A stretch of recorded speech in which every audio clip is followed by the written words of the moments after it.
but we do. And I agree with Senator Murphy. We both agree on this. Chris believes that love is the answer, and I do too.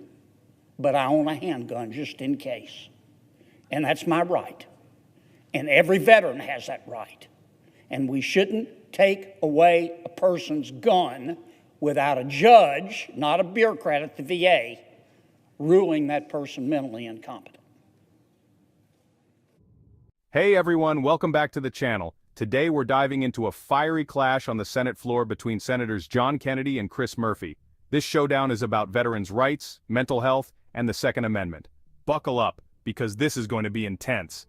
Let's start with Senator Kennedy's proposed amendment. He's fighting a VA policy that reports veterans seeking financial help to the FBI's background check system. Kennedy argues this strips veterans of their gun rights without due process. Senator Tester supports Kennedy, saying VA bureaucrats shouldn't take away gun rights just because veterans need financial help.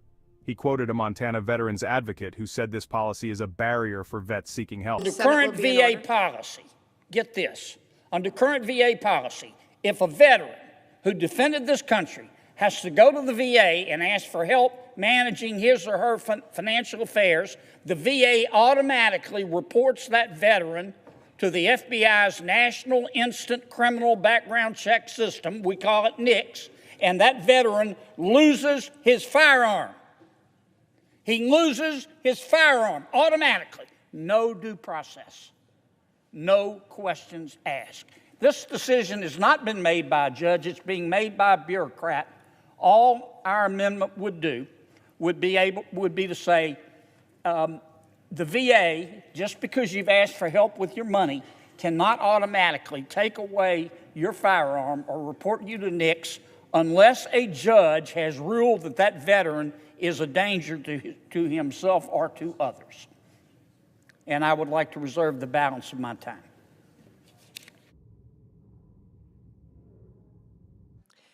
The junior senator from Connecticut. Madam President, I thought one of the few things that we agreed on firearms was that people with serious mental illness, people who are judged to be mentally incompetent, shouldn't be able to buy guns. And that's what we're talking about here today. We are not talking about people who just can't balance their checkbook. We're not talking about people who just need some assistance with their financial affairs. The standard that the VA uses is the standard of mental incompetence. These are veterans who have been judged to be mentally incapacitated. And let me put a finer point on it. 1/3 of the veterans we're talking about in this category are diagnosed schizophrenics. And this amendment allows for every single one of them to have their gun rights restored. Some of the most mentally ill people in this nation, people to whom we owe a duty of care, people who are frankly more prone to suicide than the general population, are now going to be able to get their hands on a weapon to kill themselves or others if we pass this.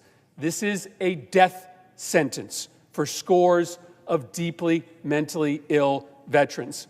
What it does not do is set up some process by which to have a court judge whether or not they should own a gun. In fact, there is no current cause of action for that to occur. And we didn't have to be at this point where our only choice is to restore gun rights even to actively suicidal veterans.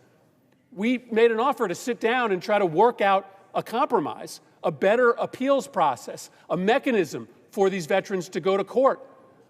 But that did not happen. That offer was not accepted.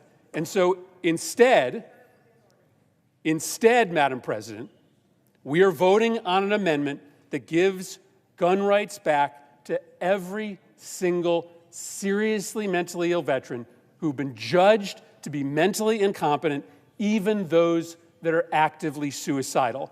That is a death sentence for thousands of seniors, thousands of veterans all across this country if this becomes law. This is a terrible idea, and we should defeat it. The junior senator from Louisiana. Madam President, with all the respect I can muster, my colleague what he has said is inaccurate.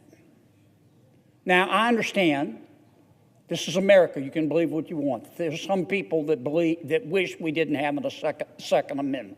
I get that, but we do. And I agree with Senator Murphy. We both agree on this. Chris believes that love is the answer, and I do too. But I own a handgun just in case, and that's my right. And every veteran has that right. And we shouldn't take away a person's gun without a judge, not a bureaucrat at the VA, ruling that person mentally incompetent. And there you have it, a full breakdown of this intense Senate clash. This debate touches on hot-button issues, gun rights, veterans care, mental health, and government roles. Stay informed, stay engaged, and stay subscribed for more in-depth analysis. Until next time, keep thinking critically and questioning everything.